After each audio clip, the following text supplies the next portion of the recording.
नमस्कार, UK 24 news में आपका स्वागत है। आज हम लेकर आए हैं उत्तराखंड के दिन भर की बड़ी खबरें। थराली में ग्वालदम कर्णप्रयाग मोटर मार्ग 40 घंटे से बंद, बीआरओ को छूट रहे पसीने। 2 दिन से हो रही मूसलाधार बारिश से जहां एक और जनजीवन अस्त व्यस्त हो गया है, वहीं ग्वालदम कर्णप्रयाग मोटर मार्ग भी जगह जगह मलबा आने से बाधित हो गया है। बीआरओ 40 घंटे बीत जाने के बाद भी मार्ग खोलने में पूरी तरीके से नाकाम रहा है। इससे लोगों को काफी परेशानियों का सामना करना पड़ रहा है। उफान पर यमुना खतरे के निशान से महज 3 मीटर नीचे भागीरथी। उत्तरकाशी की प्रमुख नदियों भागीरथी, यमुना और टॉन्स में जलस्तर लगातार बढ़ रहा है। इन नदियों का जलस्तर लाल निशान के करीब पहुंचने वाला है। ब्रेकिंग न्यूज, उत्तराखंड में 1 हफ्ते और बढ़ सकता है कर्फ्यू। उत्तराखंड में कोविड कर्फ्यू 1 हफ्ते और बढ़ सकता है। जी हां, इसके संकेत सुबोध उनियाल के बयान से मिले हैं। बता दें कि फिलहाल अभी 22 जून तक उत्तराखंड में कर्फ्यू जारी है, लेकिन सरकार द्वारा कई तरह की छूट भी इसमें दी गई है। लेकिन खबर है कि उत्तराखंड में कर्फ्यू की अवधि 1 हफ्ते आगे तक बढ़ाई जा सकती है। हालांकि इस बार 4 दिन बाजार खोलने के अलावा कुछ और छूट भी दी जा सकती है। शासकीय प्रवक्ता सुबोध उनियाल ने कहा कि जनता की सुरक्षा सरकार की पहली प्राथमिकता। उन्होंने कहा कि कोरोना संक्रमण में कमी आई है, लेकिन इसे और नीचे लाना जरूरी है। उन्होंने कहा कि राज्य में कोरोना की स्थिति की समीक्षा के लिए आज अधिकारियों की बैठक बुलाई है। शक के मारे पति ने खोया आपा, पत्नी की गोली मारकर हत्या। महाराजपुर कला गांव में एक शख्स ने गृह कलेश के चलते अपनी पत्नी को गोली मारकर हत्या कर दी। बताया जा रहा है कि युवक को अपनी पत्नी के अवैध संबंध को लेकर शक था। इसके चलते उसने इस घटना को अंजाम दिया है। सूचना पाकर मौके पर पहुंची पुलिस ने पास के ही गांव से घेराबंदी कर आरोपी को गिरफ्तार कर जेल भेज दिया है। आरोपी के पास से घटना में प्रयुक्त अवैध हथियार भी बरामद किया गया है। नकली नोट मिलने का मामला, मुख्य आरोपी पंतनगर से गिरफ्तार। टनकपुर कोतवाली पुलिस ने गुरुवार को पकड़े गए नकली नोट प्रकरण मामले में दूसरे आरोपी को भी पंतनगर से गिरफ्तार किया है। पुलिस ने मुख्य आरोपी के पास से नकली नोट और छापने वाली मशीन भी बरामद की है। बाढ़ में सब डूबा। श्रीनगर में अलकनंदा का रौद्र रूप, खतरे के निशान से 20 सेंटीमीटर ऊपर बह रही नदी। पहाड़ी क्षेत्रों में लगातार हो रही बारिश के बाद अलकनंदा नदी खतरे के निशान के 20 सेंटीमीटर ऊपर बह रही है। एसडीआरएफ की टीमों को अलर्ट पर रखा गया है। उफनती गंगा के बीच फंसी 2 जिंदगियां, एसडीआरएफ ने किया सकुशल रेस्क्यू।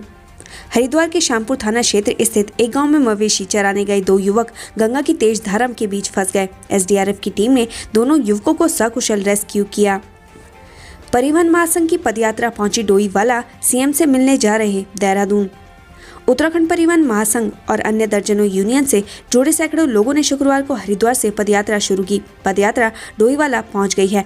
उत्तराखंड परिवहन महासंघ सीएम तीरथ सिंह रावत के सामने अपनी मांगों को रखेगा। महासंघ 4 धाम यात्रा शुरू करने, गाड़ियों के टैक्स माफ करने के साथ ही कई मांगे मुख्यमंत्री के सामने रखेगा। नदी का जलस्तर बढ़ने से फंसे 15 किसान रेस्क्यू करने पहुंची एसडीआरएफ। पहाड़ी क्षेत्रों में लगातार हो रही बारिश से लक्सर के बालावाली नीलधारा गंगा का जलस्तर काफी बढ़ गया है, जिससे नदी खतरे के निशान के करीब बह रही है। लक्सर तहसील क्षेत्र के रामपुर रायघटी गांव के पास खेतों में काम कर रहे करीब 15 किसान गंगा के बीच फंस गए हैं। मामले की जानकारी मिलते ही प्रशासन राहत बचाव कार्य में जुट गया है। एसडीआरएफ की टीम मौके पर पहुंच गई है। उप जिलाधिकारी शैलेंद्र सिंह नेगी भी मौके पर डटे हुए हैं। एसडीआरएफ ने अब तक 8 लोगों को सुरक्षित बाहर निकाल लिया है। प्रशासन ने गंगा किनारे रहने वाले लोगों के लिए अलर्ट जारी करके उनको सुरक्षित स्थानों पर जाने के लिए कहा है। लगातार बारिश के कारण खतरा बढ़ता जा रहा है। हरिद्वार में गंगा से बाहर आई सैकड़ों मछलियां, लोगों ने बचाई जान। हरिद्वार में गंगा का जलस्तर घटते बढ़ते समय सैकड़ों मछलियां पानी से बाहर आ गई। मछलियों को तड़पते देख लोगों ने पानी डालकर उनकी जान बचाई। नेपाली फार्म में टोल प्लाजा बनने पर सर्वदलीय संघर्ष समिति करेगी क्रमिक अनशन। ऋषिकेश के नेपाली फार्म में टोल प्लाजा निर्माण को लेकर सर्वदलीय संघर्ष समिति ने क्रमिक अनशन करने की घोषणा की है। टोल प्लाजा नहीं बनाने का लिखित पत्र नहीं दिया तो प्रदर्शन जारी रहने की बात कही है। हर डिवीजन में 5-5 जेसीबी तैनात, अधिकारियों को अलर्ट रहने के दिए निर्देश। उत्तराखंड में मानसून पहुंच गया है, जिसके चलते पर्वतीय क्षेत्रों में भारी वर्षा देखने को मिल रही है। आपदा राज्य मंत्री धन सिंह रावत का कहना है कि सभी जिला अधिकारियों को एसओपी जारी कर दी गई है। उन्होंने कहा कि यदि बारिश होने से बादल फटने से रोड ब्लॉक होती है तो 2 घंटे के भीतर सड़क हर हालत में खुलनी चाहिए। अवैध खनन पर प्रशासन की बड़ी कार्रवाई, 11 वाहन सीज, माफियाओं में हड़कंप। खबर लक्सर से है, जहां लक्सर को अवैध खनन का गढ़ माना जाता है। लक्सर क्षेत्र खनन माफिया बेखौफ होकर अवैध खनन का राजस्व विभाग को आए दिन लाखों रुपए का चूना लगा रहे हैं। लक्सर की सड़कें किसी भी समय अवैध खनन के वाहनों से भरी देखी जा सकती है। लक्सर प्रशासन लगातार छोटी छोटी कार्रवाई करता रहा है, लेकिन इन छोटी कार्रवाई का खनन माफियाओं पर कोई असर होता नहीं दिखाई दे रहा। बुलंद होते हौसलों से परेशान होकर लक्सर तहसील प्रशासन ने आज अवैध खनन के खिलाफ एक बड़ी कार्रवाई को अंजाम दिया। लक्सर तहसीलदार मुकेश चंद्र रमोला ने अवैध खनन वाहनों पर एक बड़ी कार्रवाई कर डाली, जिसमें ट्रैक्टर, ट्रॉली और डंपरों सहित कुल 11 वाहनों को अवैध खनन की धारों में सील किया गया है। लक्सर शराब के ठेके पर मारपीट कर 40,000 नकदी लूटने वाले 3 आरोपी चढ़े पुलिस के हत्थे। लक्सर कोतवाली क्षेत्र के मुंडाखेड़ा कला गांव में देसी शराब के ठेके पर रहने वाले सेल्समैन द्वारा लक्सर कोतवाली पुलिस को तहरीर देकर बताया कि काला निवासी मुंडाखेड़ा कला व 2 अन्य युवकों ने शराब के ठेके पर पहुंचकर पहले तो मारपीट की और उसके बाद ताला तोड़कर 40,000 की नकदी लेकर मोटरसाइकिल ले फरार हो गए। लक्सर पुलिस ने तत्काल कार्रवाई करते हुए चेकिंग के दौरान बाइक सवार नामजद युवक काला निवासी मुंडाखेड़ा को गिरफ्तार किया है। स्कूटी समेत गधेरे में बहा बैंक कर्मचारी लोगों ने बचाया। पहाड़ से लेकर मैदान तक भारी बारिश से लोगों का बुरा हाल है। जनजीवन बुरी तरीके से प्रभावित है। बारिश के चलते जहां नदियां उफान पर है, वहीं बरसाती नाले भी उफनाए हुए हैं। अल्मोड़ा में तेज बारिश से बेहद नुकसान की सूचनाएं सामने आ रही हैं। इस बीच भिकियासैंण की खलड़ा गदेरे के तेज बहाव में एक स्कूटी सवार बह गया, जिसको आसपास मौजूद लोगों ने रेस्क्यू कर किसी तरीके से बचाया, लेकिन स्कूटी का पता नहीं चल पाया। स्कूटी सवार शंकर दत्त भट्ट यूको बैंक के कर्मचारी हैं, जो अपने घर मानीला से भिकियासैंण ड्यूटी आ रहे थे। इधर नैनी पुल के अल्मोड़ा हल्द्वानी हाईवे में एक बड़ा बोल्डर गिर गया। इस वजह से फिलहाल सड़क में यातायात बंद कर दिया गया है। अल्मोड़ा आने वाले वाहनों को वाया रामगढ़ भेजा जा रहा है। देहरादून कोतवाली रितेश शाह की टीम को बड़ी कामयाबी, 23 सालों से वांछित इनामी बदमाश को किया गिरफ्तार। देहरादून कोतवाली के नए कोतवाल को आए कुछ ही दिन हुए हैं, लेकिन उनके हाथ बहुत जल्दी बड़ी कामयाबी हाथ लगी है। जी हां, बता दें कि देहरादून की कोतवाली नगर पुलिस ने 23 सालों से वांछित चल रहे 2500 रुपए के इनामी बदमाश को गिरफ्तार किया है। कोरोना के बाद उत्तराखंड में नॉन स्टॉप बारिश का कहर, ग्रामीणों में दहशत का माहौल। चमोली में ये रास्ते बंद। बृहस्पतिवार देर रात से हो रही नॉन स्टॉप बारिश ने चारों तरफ कहर बरपा रखा है। जिले के लगभग सभी प्रमुख मोटर मार्ग आवागमन के लिए बंद है या खतरनाक बने हुए हैं, जबकि ग्रामीण इलाकों के सड़कों को यातायात के लिए सुचारू करने में हफ्तों लग सकते हैं। इस पूरे बरसात में सड़कों के ऐसे ही बंद पड़े रहने के आसार हैं, क्योंकि अधिकांश सड़कों पर चौड़ीकरण, सुधारीकरण आदि के नवनिर्माण कार्य होने से पहाड़ों को बेतरतीबी काटा गया है, जो बारिश में लोगों को मुसीबतों के सबब बने हुए हैं। मेडिकल स्टोर पर ड्रग्स इंस्पेक्टर का छापा, कई नशीले दवाइयां बरामद।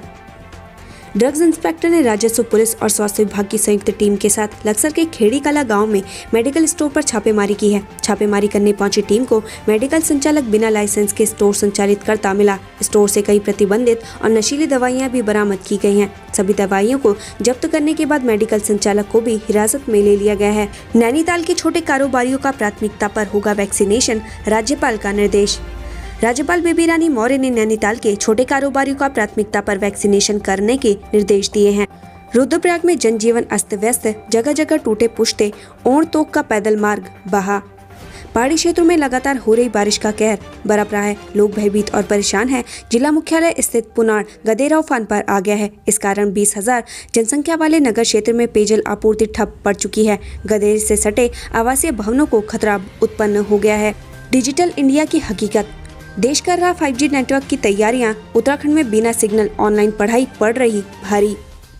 भले ही दुनिया आज 5G नेटवर्क की तरफ तेजी से बढ़ रही हो, लेकिन उत्तराखंड के कई गांव संचार सुविधा से महरूम हैं। ऐसा ही एक गांव है नैनीताल का बेताल घाट, जहां के ग्रामीणों और छात्रों को मोबाइल नेटवर्क नहीं होने से भारी परेशानियों का सामना करना पड़ रहा है।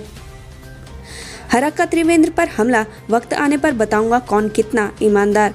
उत्तराखंड में सत्ता बदलने के साथ ही कई नेताओं के दिल में दबे कई शिकवे भी सामने आने लगे हैं। ऐसे ही कुछ शिकायतें कैबिनेट मंत्री हरक सिंह रावत को भी हैं। मुख्यमंत्री बदलने के बाद अब वो खुलकर अपनी बात कहने लगे हैं। उत्तराखंड में मुख्यमंत्री का चेहरा बदलने के बाद हरक सिंह रावत त्रिवेंद्र सिंह रावत के खिलाफ अब खुलेआम बयान दे रहे हैं। हरक सिंह ने साफ कर दिया है कि वो त्रिवेंद्र सिंह रावत को छोड़ने वाले नहीं हैं और अपने दिल की हर बात खुलकर कह रहे हैं। मीडिया के साथ बातचीत में हरक सिंह रावत ने त्रिवेंद्र सिंह रावत पर सनसनीखेज आरोप लगाया है। हरक ने कहा कि त्रिवेंद्र सिंह रावत ने उन्हें बदनाम करने की कोशिश की, इसलिए श्रम कल्याण बोर्ड का अध्यक्ष बदला गया। हरक ने खुलकर अपने आरोप लगाए हैं। उन्होंने कहा कि त्रिवेंद्र जिस डाल पर बैठे थे उसी डाल को काटने में लगे हुए थे। हरक ने कहा कि यह अपमानित करने वाली स्थिति थी। त्रिवेंद्र सिंह रावत ने मेरी जांच कराकर मेरी छवि धूमिल के साथ ही पार्टी की भी की। वहीं हरक सिंह रावत ने कर्मकार कल्याण बोर्ड के अध्यक्ष को हटाने के लिए सीएम से बात करने की बात भी कही है। हरक ने कहा कि सभी दायित्वधारियों को हटाया गया, लेकिन कर्मकार कल्याण बोर्ड के अध्यक्ष को नहीं हटाया गया। इससे बीजेपी के कार्यकर्ताओं में नाराजगी है, लिहाजा वो अध्यक्ष को बदलने के लिए कहेंगे। इसी प्रकार की खबरों के लिए हमारे चैनल को लाइक और सब्सक्राइब जरूर करें।